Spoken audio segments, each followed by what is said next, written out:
ఒక బెనిఫిట్ ఏంటో చూద్దాం. 2 రాజుల గ్రంథము 4వ అధ్యాయము.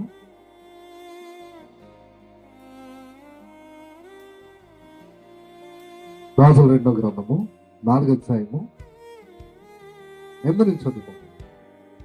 8, 9, 10 వచనాలు చదువు.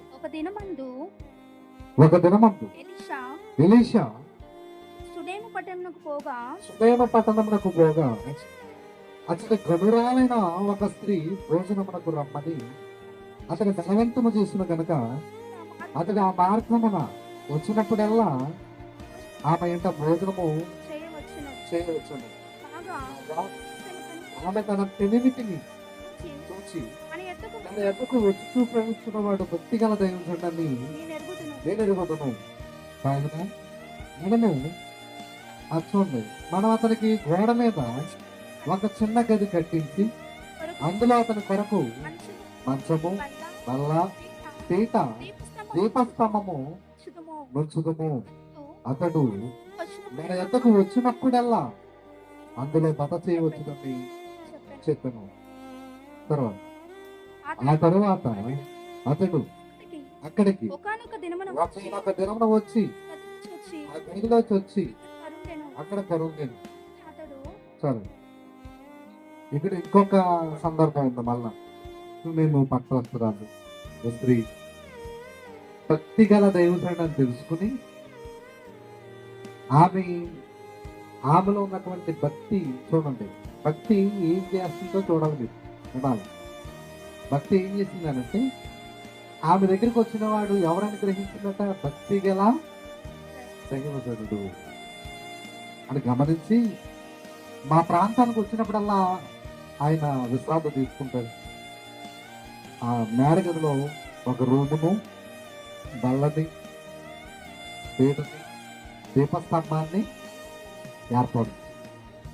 ఇప్పుడు ఇలా ఏర్పాటు చేయడం వల్ల తాను పొందుకున్నటువంటి బెనిఫిట్ ఏంటో మీరు చూడాలి కదా. మరి ఇప్పుడు అబ్రహాం గారు 3 సహోదరులకి ఎదురుకుండా పోయి సాష్టాంగపడి వారికి ఆతిథ్యం చేసి దానివల్ల వచ్చిన బెనిఫిట్ పొందుకున్నాడు ఆయన. ఇప్పుడు ఎలీషా గారికి ఆతిథ్యం చేయడం ద్వారా ఈ షూనేమురాలైనటువంటి స్త్రీ ఏం బెనిఫిట్ పొందుకుందో, ఏం లాభం పొందుకుందో చూద్దాం. 15వ వచనం. అందుకతడు ఆమెను పిలువమనగా వాడు ఆమెను పిలిచెను. ఆమె వచ్చి ద్వారమందు నిలువగా ఎలీషా మరుసటి ఏట ఈ ఋతువున అంటే ఈ కాలమున నీ కౌగిట కుమారుడుండనని ఆమెతో అనెను.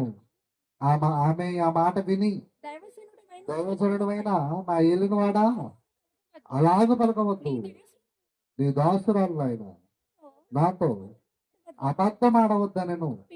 పిమ్మట ఆ స్త్రీ గర్భవతి అయి మరుసటి ఏట ఎలీషా తనతో చెప్పిన కారణమున కుమారుడు నేను. ఇప్పుడు భక్తి గల దైవజనుడైనటువంటి ఎలీషాకి ఈ షూనేమీరాలైనటువంటి స్త్రీ ఆతిథ్యం చేయడం ద్వారా తనకు వచ్చినటువంటి బెనిఫిట్ ఏంటి, లాభం ఏంటి? అక్కడేమో షారా పొందుకుంది, ఇక్కడ షూనేమీరాలైన స్త్రీ పొందుకుంది. అంటే చాలా మంది లోకంలో మీకు ఏదైనా చేయాలంటే మరి మాకేం వస్తుంది చేస్తే అని అడుగుతారు. అంటే లాభం అడుగుతారు, అవునా? భక్తిలో కూడా ఏముంది ఇక్కడ? భక్తిలో కూడా ఏముంది ఇక్కడ? నేను భోజనం చేసే వరకు మాట్లాడద్దని చెప్పారు అంటే మీతో అలాగే చెప్పలేదు. అంటే భక్తులు ఏముంది? లాభం ఉంది. మనం కూడా లాభం అయితేనే చేస్తాం. భక్తి లాభం అన్నాడు. మరి లాభం అయితే మరి అంత చేయాలి, భక్తి ఎంతో చేయాలి. దానివల్ల వచ్చేటువంటి ఆశీర్వాదాలు ఎంతో పొందుకోవాలి. మనం పొందుకున్నప్పుడు దేవుడు మనం చూసి ఎంతో ఆనందపడతాడు. ఇప్పుడు అబ్రహాము చేసినటువంటి ఆతిథ్యం చూసి ఆయన ఎంతో ముడిచిపోడట. అక్కడ అబ్రహాం గారు దేవుని యొక్క మనసులోకి వెళ్ళిపోడట ఆయన. ఇక ఈ స్త్రీ కూడా దేవుని మనసులోకి వెళ్ళిపోయిందట. అంటే ఆతిథ్యము చేయడంలో వీళ్ళ పీక్ స్థాయిలోకి వెళ్ళిపోయారు. వీళ్ళకి ఒక ప్రత్యేకమైన రూట్ ఉంది. కాబట్టి దేవుని మనసు గెలుచుకున్నారు వీళ్ళు. అబ్రహాం గారు కానీ ఈ స్థూలైన పట్టణమైన స్త్రీ ఈ స్త్రీ కానీ దేవుని మనసును గెలుచుకున్నారు. మీరు కూడా దేవుని మనసును గెలుచుకోగలిగితే దేవుని నుండి వచ్చేటువంటి ఆశీర్వాదాలు మనం కూడా పొందుకోగలం.